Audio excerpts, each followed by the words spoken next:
naman po tayo dito sa press con na nakita natin kahapon na kung saan binakbakan mga kababayan ng matindi ng mga member ng Makabayan Block etong si dating Pangulong Duterte, etong si Digong. Dahil mga kababayan, sa pagpunta nga nito ng Maynila kahit maaga pa lamang na nalaman na niya yung abiso na talagang kansilado yung Quadcom. So ngayon, pakinggan po natin ang banat ni na Raul Manuel at saka nitong sina Franz Castro mga kababayan at netong si Arlene Brosas mga kababayan ng Makabayan Black at saka Gabriela at ng Gabriela laban po dito kay Duterte. Ano po? So ngayon pakinggan po natin. House of Representatives bukas.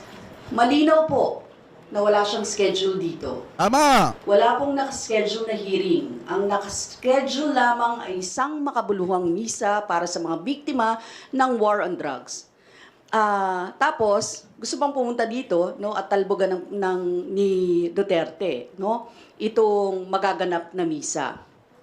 Talagang agaw eksena sa araw na dapat sana'y marinig ang boses ng mga biktima ng war on drugs. Yan! At malinaw na ginagawa lang na circus ni Duterte ang isang napakaseryosong investigasyon.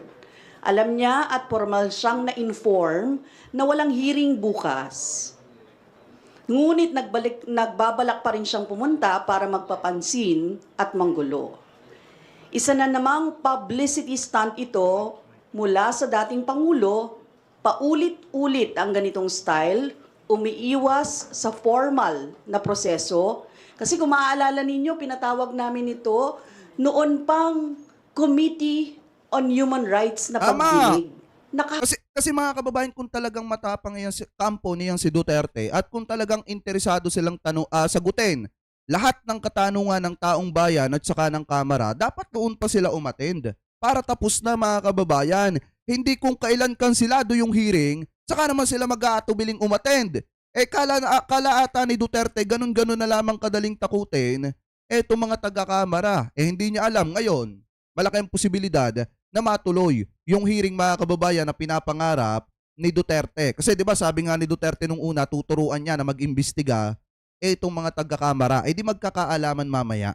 Ano po, at hindi puro stunt lang yung kayang gawin nitong kampo ni Duterte na puro paingay sa publiko mga kababayan. Alam niyo ba sa totoo lang, tuwing may sasabog or may puputok mga kababayan na issue laban po dito sa mga Duterte, katulad na lamang nitong nakaraan na pinag-usapan natin na duelo ni Waldy Carbonell at saka ni Basti Duterte na kung saan napahiya itong mga Duterte dahil nga nakalkal yung pagiging duwag nitong si Duterte na pagkatapos niyang hamunin ng duelo itong si Carbonell, hindi naman siya sumipot. Ngayon, nauulit na naman mga kababayan at gusto nilang pagtakpan yung pagiging takot or duwag ni Duterte sa pagharap po sa Quadcom sa pamamagitan ng pagtatangka nila na palabasing mahina ang Kamara. Ngayon, matutuloy yung hearing, di lalabas kung sino talaga ang takot at hindi. Mga kababayan, ano po? So ngayon, ipagpatuloy pa natin. Harap yung mga biktima ng war on drugs, pero hindi siya dumating. Sa sunod na hearing, hindi siya dumating. Sa third hearing, hindi siya dumating. Nag-Quadcom na pinapatawag namin consistently, hindi siya dumarating. So, tapos ngayon, ganito po yung gusto, no? Gusto niyang paulit-ulit yung ganitong style, umiiwas sa formal process, nagpapakita sa media para kontrolin yung naratibo. Gusto niyang palabasin na ang House ang umuurong sa investigasyon, gayong siya mismo ang patuloy na umiiwas Hi, Ma'am Judy Basco, mega love shoutout sa tunay na accountability. Hinihikayat natin si Duterte na respetuhin ang proseso. Dumalo siya sa tamang araw, sa tamang hearing at sagutin ang mga katanungan ng komite. Itigil yung mga publicity stunt at pagpapapansin sa media. Pero kung magpupumilit siya, di magharapan, no? Hindi namin siya uurungan sa Makabayan Block. Ayan. Okay? So, malinaw na. Ay, wait lang, sabi dito, may nabasa akong comment. Sabi dito, sabi ni RD Arador, may isang DD shit ang nang molestya ng minor de edad sa isang motel at nagbanta pa dun sa minor de edad. Parang iba ata yung pagkakaalam ko kasi yung pagkakaalam ko may isang spokesperson na nanubo ng tarugo ni ganito, ni minor, mga kababayan, tapos nagbayad ng 5 milyon para maareglo. Yun yung alam ko. Ano pa? Anyway, ipagpatuloy pa natin. naman yung pinahayag ng Quadcom. Proseso po yung ginagawa Yan. natin dito sa House of Representatives. Nakita nyo kung gaano naman kaseryoso ang mga kasamahan natin dito sa House of Representatives, ang Quadcom, para po una-una mabigyan ng accountability Tama. ang sino man, mabigyan ng accountability ang mga sangkot sa mga pagpatay ng more than 20,000 to 30,000 Sabi ni Ma'am Sara Brightman, vlog, akala ko ba walang pera si Digong, pamasahe, puntang Manila. Pautot pa more Digong, duwag ka naman. Kaya nga po naniniwala ba kayo mga kababayan? Si Duterte walang pera, pero maraming ari-arian. Isang malaking kalokohan mga kababayan, yung mga pinagsasasabi ni Duterte na wala siyang pera, na kunyari humihingi siya ng pera sa mga taga-Quadcom. Isang malaking kalokohan at pautot yun.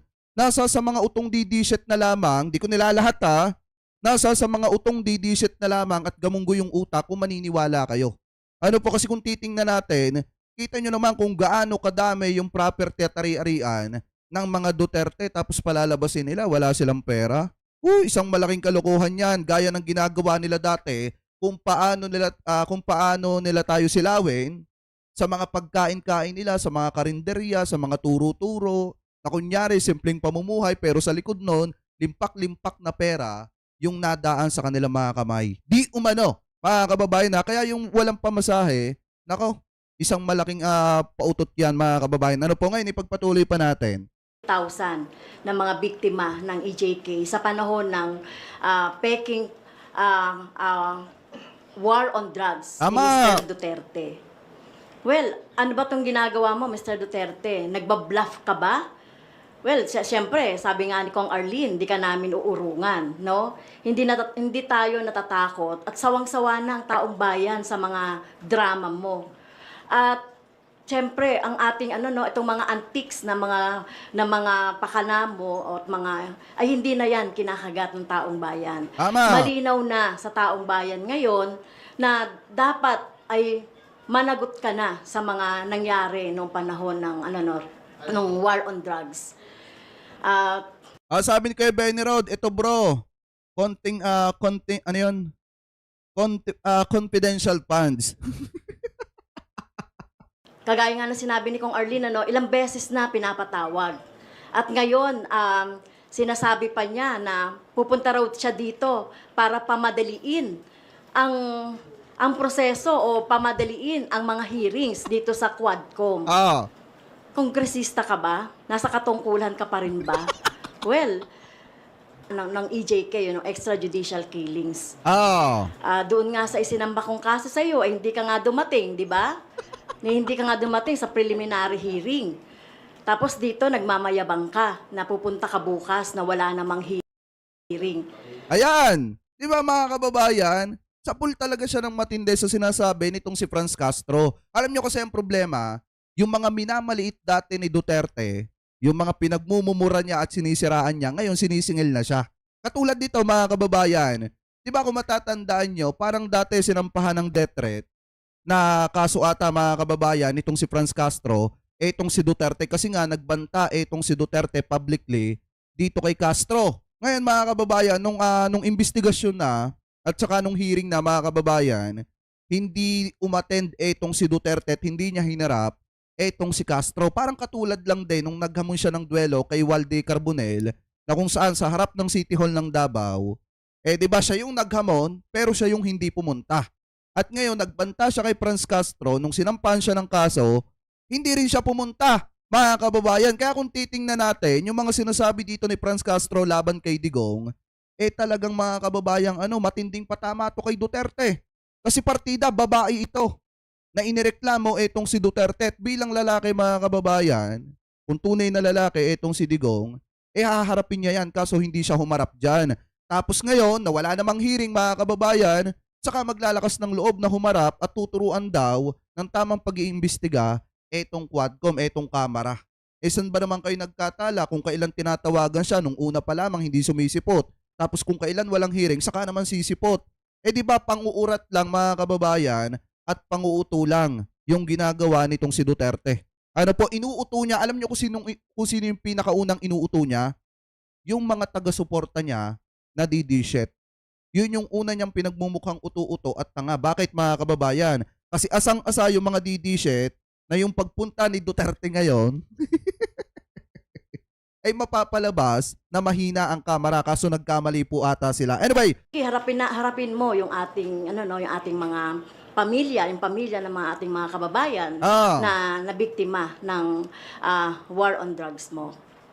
So, yan lang na yung ating masasabi, no, at kami ay handang harapin siya, no, sa mga susunod na araw. At sila, lalo na bukas darating, hindi man naatras ang makabayan. yan.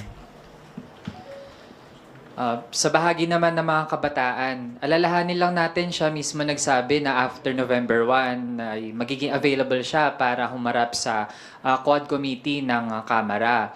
Pero after November 1 at merong naunang pinatawag na hearing, ano ang sabi niya sa pamamagitan ng kanyang abogado?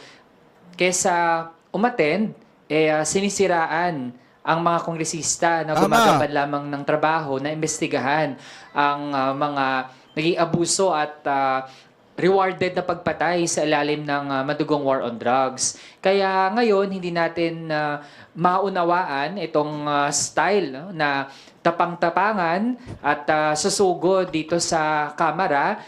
Baka akala niya lahat ng bagay mag-a-adjust sa kanya. Kung kailan niya gustong pumunta, na yun yung ididikta niya sa mga public officials gaya natin na aktibong gumagampan na ating trabaho, baka gusto niya kulang na lang lumuhod kami sa kanya. Baka yun yung gusto niyang mangyari.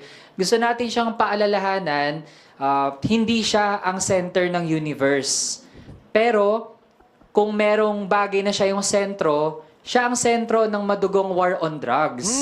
Kaya every time na merong formal invitation sa kanya, yun yung dapat dumalo siya.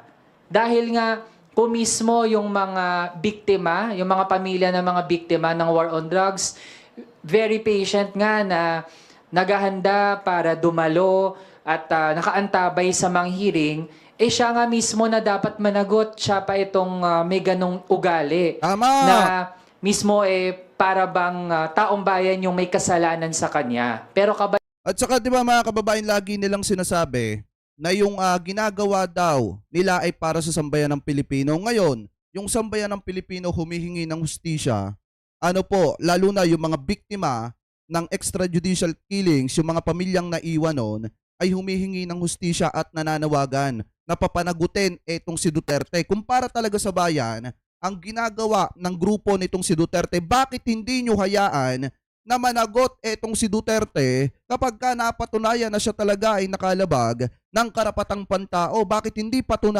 hindi nila hayaan na singilin si Duterte ng taong bayan? Kasi taong bayan na po mismo ang humihingi ng hustisya na dapat magbayad na etong si Duterte.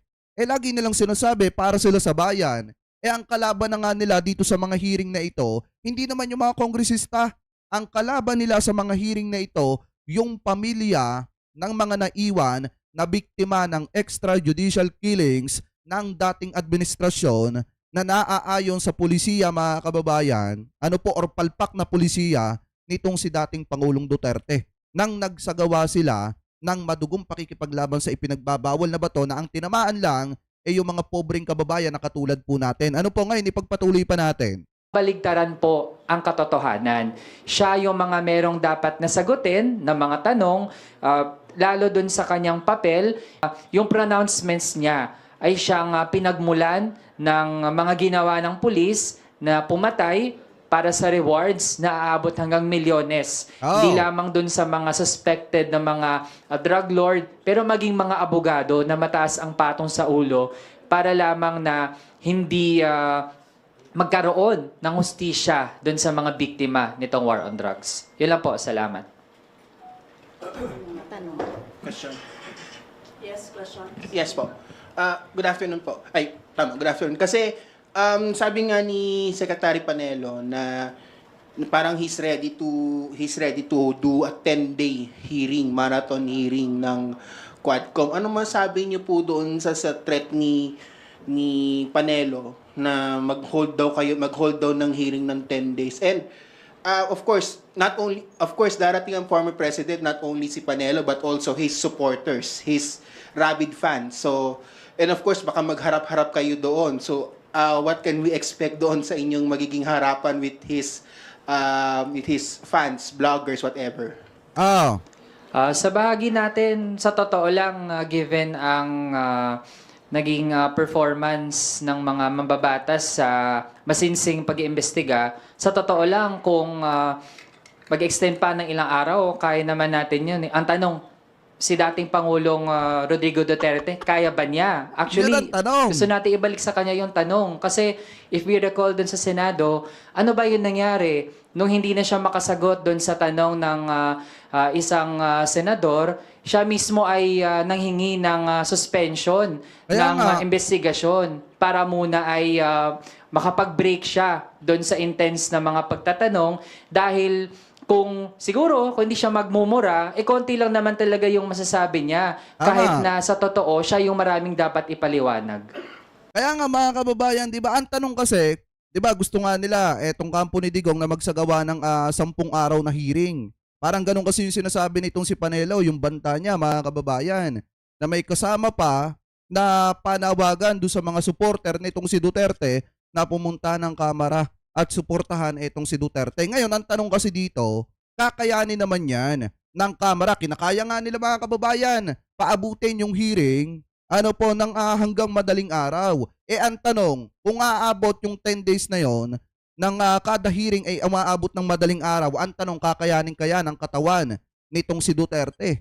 Pagka umiinit na yung usapin, mga kababayan, medyo sinasama na ng pakiramdam itong si Duterte at humihingi na ng break, mga kababayan. Kaya kung titingnan natin, lagi naman natin sinasabi, sana wag muna mauna yung yabang bago yung aksyon. Kasi ang problema sa mga sinasabi ni Duterte na uuna yung yabang, ang ending, wala yung aksyon, mga kababayan. Ano po, so ngayon ipagpatuloy pa natin.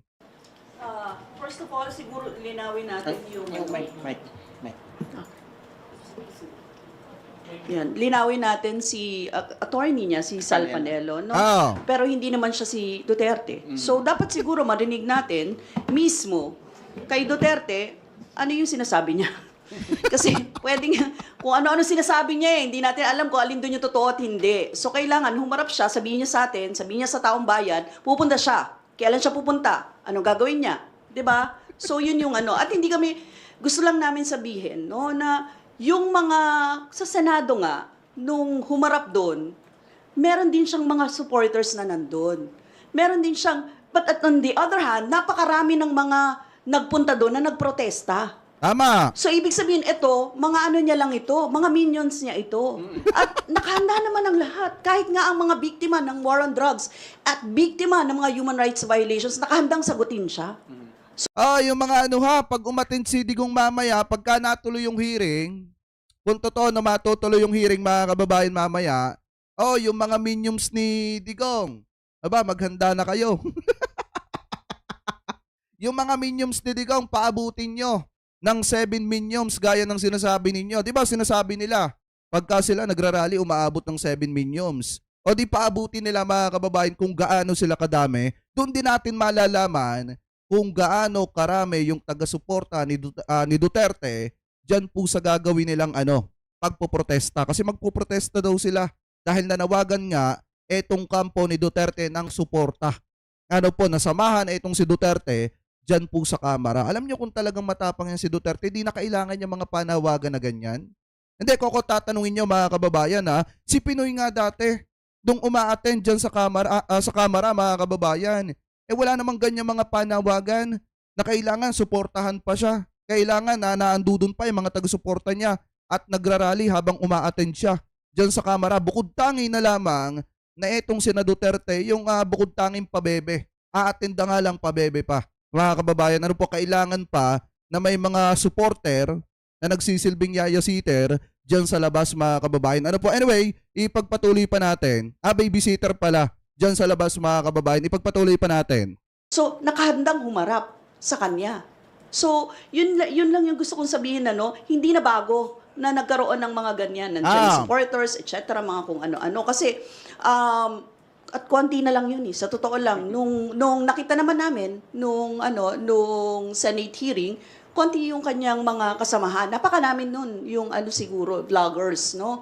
Kaya naman ganyan. At saka trollers siguro. Pero yung actual na tao, hindi, konti lang. Talagang konti. Higit na konti kaysa dun sa mga nagprotesta. Kaya kitang-kita natin dun yung mga programa. Ngayon, alam nyo na kung sino ang bayaran. Napakarami mga kababayan. Sa totoo lang, di ba nagkaroon sila ng rally kuno doon sa may EDSA. Nakita nyo ba kung gaano karami ng vlogger doon? Sino ngayon ang bayaran? Sino ngayon ang malaki ang budget para kumuha ng vlogger mga kababayan at siraan ng gobyerno at ipagtanggol si Duterte? Sila! Kasi biruin nyo mas marami pa yung vlogger nila kaysa sa mga taga-supporter po nila mga kababayan. Eto na nga mismong nanggaling dito sa mga kababayan sa Gabriela, sa kanilang chairwoman mga kababayan dito sa kanilang kongresista, na mismong ang marami lang na nakita nila mga vlogger ni Digong, hindi mga taga-supporter ni Digong. Anyway, pagpatuloy pa natin. Nung time na yon, humarap naman yung mga nagsalita laban kay Duterte. Maayos ang proseso ng ating Kongreso dito sa House of Representatives, kung paano magtanong. Nakita naman niya kung paano magtanong ang ating mga kasamahan dito, kung paano pinamunuan ng Quadcom itong mga iba't ibang mga House resolutions na ipinasa ng iba't ibang mga kongresista. At nakita niya yung proseso, kaya hindi niya pwede. Wait lang, sabi dito ni Edwin La Rosa, watching from Hawaii, be careful what you wish for. Merong kumagat sa patibong. Kaya nga alam niyo mga kababayan na nakikita ko dito, baka yung pagkansela ng kamera, patibong lang kina Duterte yon. Ang problema lang kasi, kala ko ba chess master etong si Duterte, bakit hindi nila naisip na anytime pwedeng ituloy ng kamera yung investigasyon? Basta gugustuhin lang ng kamera na ituloy. Akala kasi talaga nila, pagka nagpakita ng tapang si Duterte na kunyari a-attend pupunta ng Manila, akala nila kansilado na talaga yung hearing at walang tsansa na matuloy. Kaso ang problema, mukha atang nahulog sa patibong etong kampo ni Duterte. Kaya nga kung sino man yung advisor nitong si Duterte, hindi po kayo marunong mag-isip.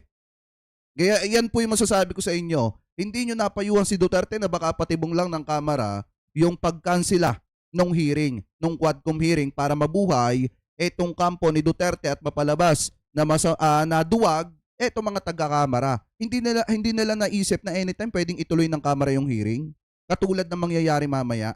Anyway, pagpatuloy pa natin. Pwedeng gawin dito yung pagiging bida-bida niya at pagiging brusko niya, At pumaloob siya doon sa aming doon sa aming rules. Na katulad din naman na ginagawa ng ating mga biktima ng mga kamag-anak ng mga biktima ng war on drugs. Ang hirap kaya na magsalita at ikwento yung mga nangyari sa iyong kamag-anakan. Tama. So mahirap itong ginagawa ng ating mga biktima, ng biktima yung ating mga kamag-anak ng mga biktima ng EJK. Wala nang hihigit doon na sa sakripisyo na ginagawa ng ating mga biktima. Kaya so hinahawa namin siya kung talagang ready siya by tomorrow, ready rin kaming harapin siya tomorrow yung ating yung makabayan para iharap din at sagutin niya yung mga tanong ng ating mga kamag-anak ng mga biktima ng EJK. In fact, hindi pa kami tapos sa mga hearings. Yung EJK pa lang ng war on drugs, ng Peking war on drugs, yung pinag-uusapan. Ayan, eto mga kababayan yung aabangan ko mamaya. Kung sakaling matuloy yung Quadcom, eto yung aabangan ko mamaya. Etong tatlong ito kung paano nila gisahin at tanungin etong si Duterte. Pihado mga kababayan, kung kay Senator Risa Hontiveros, sumasama na ang pakiramdam ni Duterte at tumataas na ang boses, what if pa kaya pagka eto ng mga ito ang nagtanong? Pag pinagtulungan na ng tatlong ito, etong si Duterte, expected na natin mamaya, kung sakaling matuloy yung Quadcom, may uupo ng mga kongresista doon na maka Duterte. Tandaan nyo yan mamaya, expected na natin yan, inaasahan na natin yan. Pero, ang tanong, yun kaya mga maka Duterteng yon na mga kongresista, sa tingin nyo pagka ginawa nyo yan, mananalo pa kayo kung kayo ay re-electionist ngayong darating na eleksyon. Kapag ka ginawa nyo na magpakita kayo, magladlad kayo ng kulay nyo ngayon pa lang, malaki ang tsansa na pagdating ng eleksyon, sa kangkungan na kayo pulutin. Ano po yan na nakikita ko dyan mga kababayan. Pero anyway, aabangan natin itong tatlong ito kung paano po nila gisahin itong si Duterte mamaya. Ano po ngayon, ipagpatuloy pa natin. Iba ito yung mga EJKs sa mga iba pang mga mamamayan. Yung mga EJKs sa mga aktivista, yung mga ginawang pagpatay, no? Yung mga massacre na ginawa nung Tama. panahon ng kanyang administrasyon. Nagsisimula pa lang tayo, tip of the iceberg pa lang yung ginagawa. Kaya kung 10 hearings yung hinahamon niya, kami kaya namin maghamon kahit ilang hearing. Yan! Kahit magpaumagahan tayo. Yan. Ginagawa namin yan kahit ng budget. Ginagagawin din namin yan ngayon kung gusto. Yan! So yun lang. Good afternoon Kinakabahan na po, si- Kongs. Kasi sa state Kinakabahan na si Panelo, mga kababayan. Ito, nagsalita na yung ang mga congressman, mga kongresista. Kaya nilang paabutin kahit ilang hearing, kahit hanggang umaga pa. Ang tanong, papalag kaya si Panelo at saka si Digong, kaya nilang umupo at painitin yung silya? Yung inuupuan nila, mga kababayan, hanggang umaga nang walang tayuan.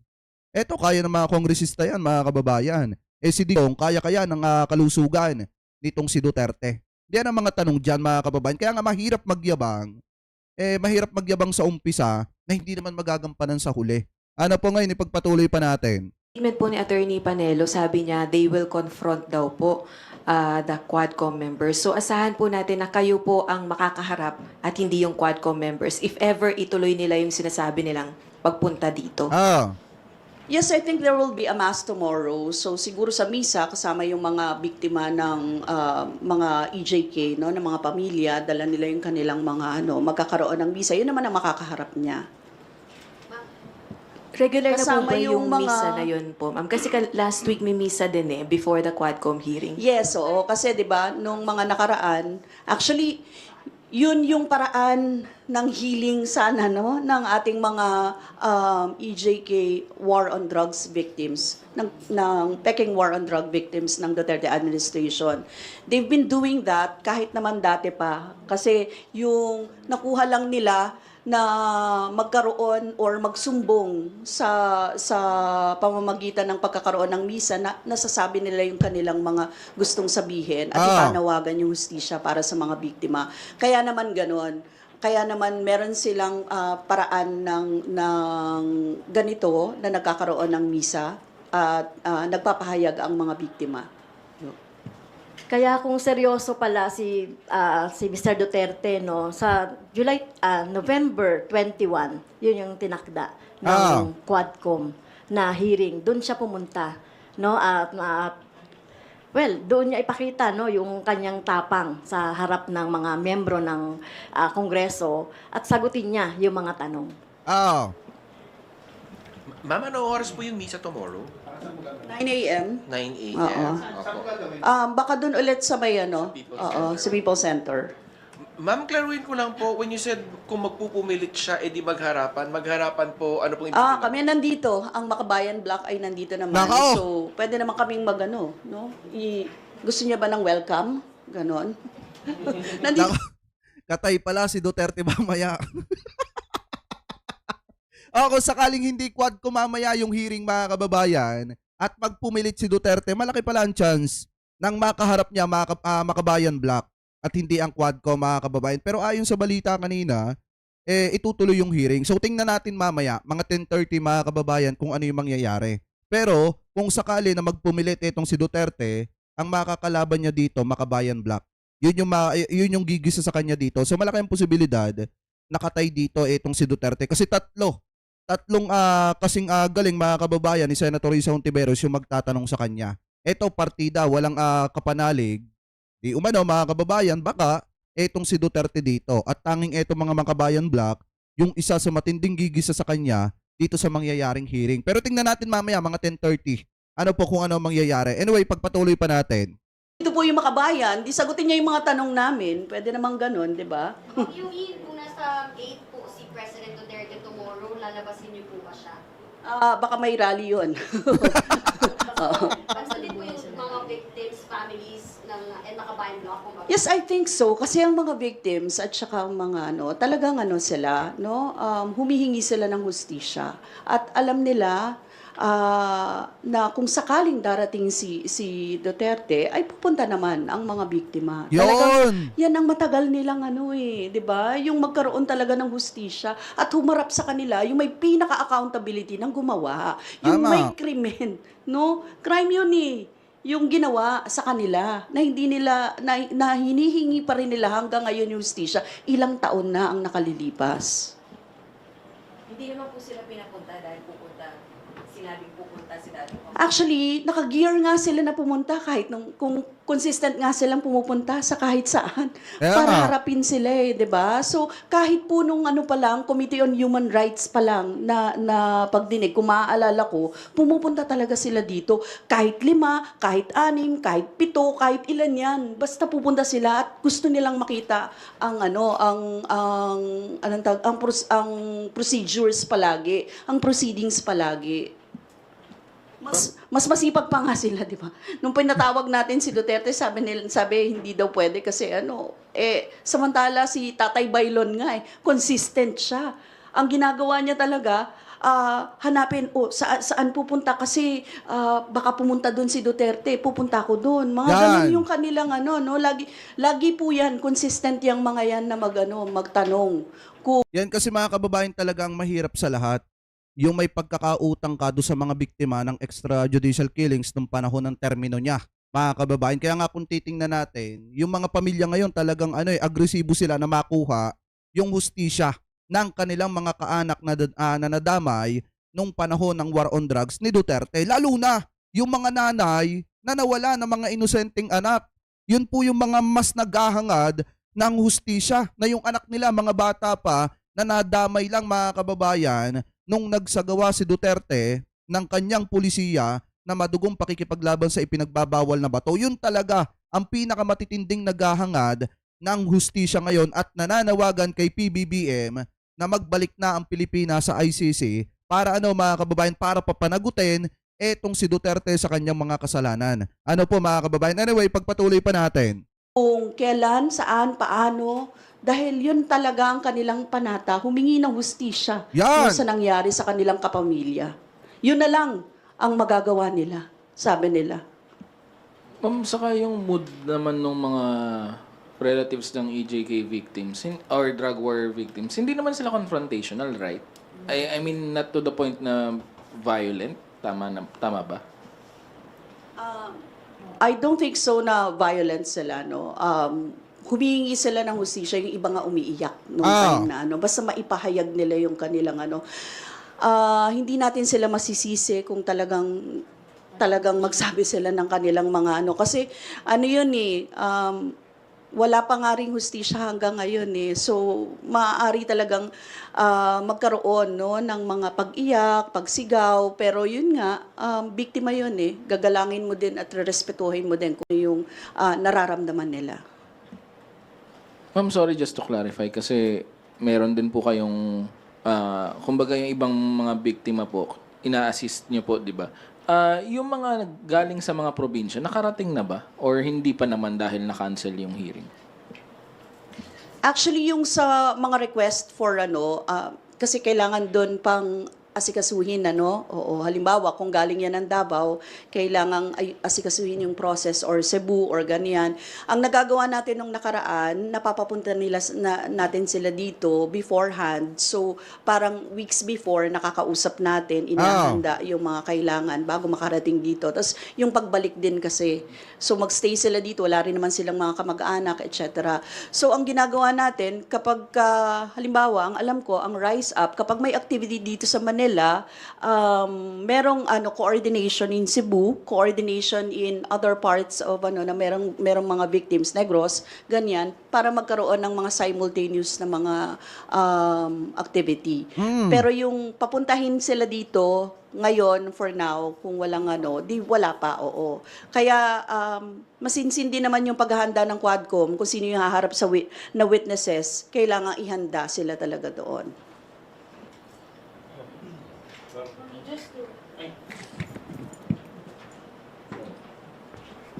For clarity lang po nung coach, you want the former president, since he is coming here tomorrow, you want him to face the victims kasi nandito rin naman sila tomorrow for the mass and, answer to them personally. Would that be a correct statement?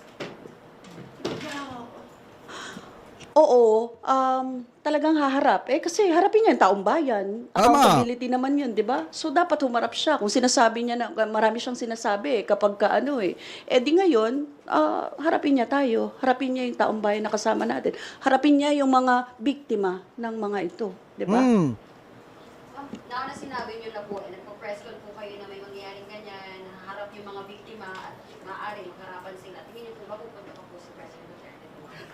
Kasi nga, bluff nga nung una pa lang eh. Kaya Tapos nga. wala ngang official missive hanggang ngayon. Well, hindi ko lang alam Hindi ko lang alam kung meron. We have to ask yung speaker. O nga, pagkakaalam ko mga kababayan, etong sina Duterte yung pagpunta nila ngayon, wala silang letter na ibinigay sa Kamara.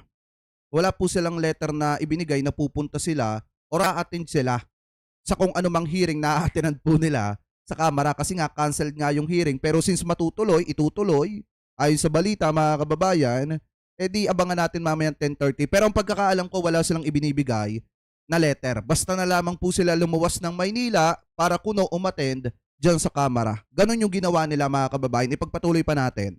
Siguro Speaker of the House or sino man sa Speaker's Office kung meron nang natanggap na missive na na darating siya. Kasi ang puro media lang yung naririnig ko. So parang ganon. So kung hinahamon natin siya. Ganon yung malinaw, no? Hinahamon natin siya. Humarap siya. Tama. Kasi kung pupunta rin lang siya dito, harapin niya yung mga biktima. Harapin niya kami. Yan. Ma'am, sir, merong post ngayon itong Facebook page na Truth Stream PH. Calling for support for former President Rodrigo Duterte. Let's unite and show our support for our former president at the House of Representatives. 9:30 daw sila, sir. Ma'am, nandito. Yan. Your thoughts on this? Yan po yung Pro Duterte Group.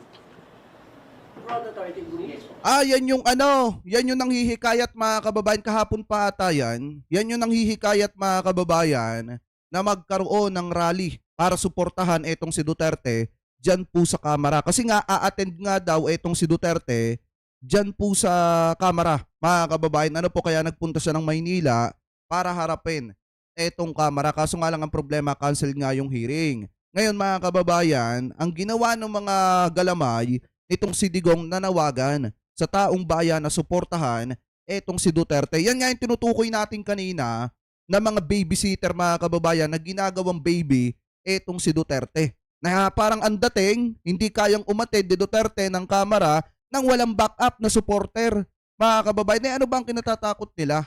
Uupo lang naman si Duterte, sasagot lang naman sa mga itinatanong ng mga taga-Kamara. Bakit kailangan pa ng mga babysitter dyan sa labas na nagsisisigaw, puno, mga kababayan, na alam naman natin na ang marami lang dyan mga vlogger ni Digong. Ano po, anyway, pagpatuloy pa natin.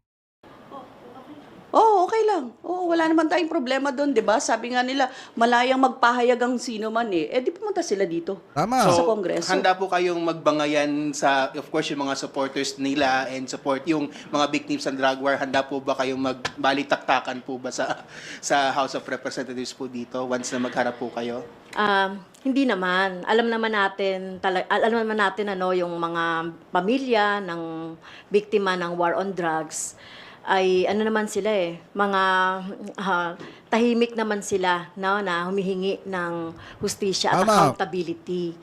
So sana hindi mapayagan yung ganitong paghaharap.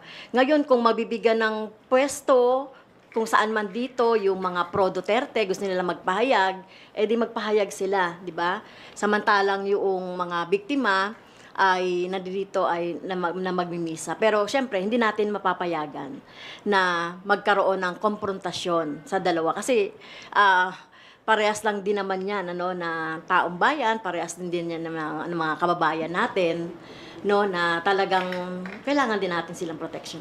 Tama. Tsaka dagdag ko lang din sa bahagi ng mga supporters ng dating Pangulo.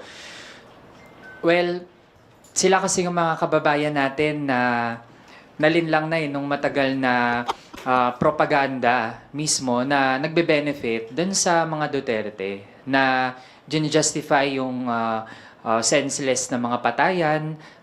Tapos makita natin, sa totoo lang, hindi naman talaga na-address yung drug problem. Kaya sa ngayon pa lang, dun sa mga nagsasabing magtitipon sila para suportahan yung dating Pangulo, umapila tayo sa kanila na dahil ang dami na rin naman nilang narinig mula dun sa kanilang sinusuportahan, pakinggan din nila yung mga biktima. Kasi yun, mga totoong tao na yun na maraming taon na nagdusa dahil sa pagkamatay, dun sa pagpatay sa kanilang mga kamag-anak dahil lamang napagbintangan ng mga nanlaban di umano, kahit pala ay pinatay yung mga yun dahil sa reward. Kaya sana manaig yung pagiging mga tao natin bukas. Sana talaga, lalo yung mga biktima, mapakinggan ng lahat ng mga panig. Ayun, mga kababayan, cut na natin dyan. Alam nyo kung tutuusin, eto payo ko sa mga DD-shit, sana lawakan nyo pang unawa nyo.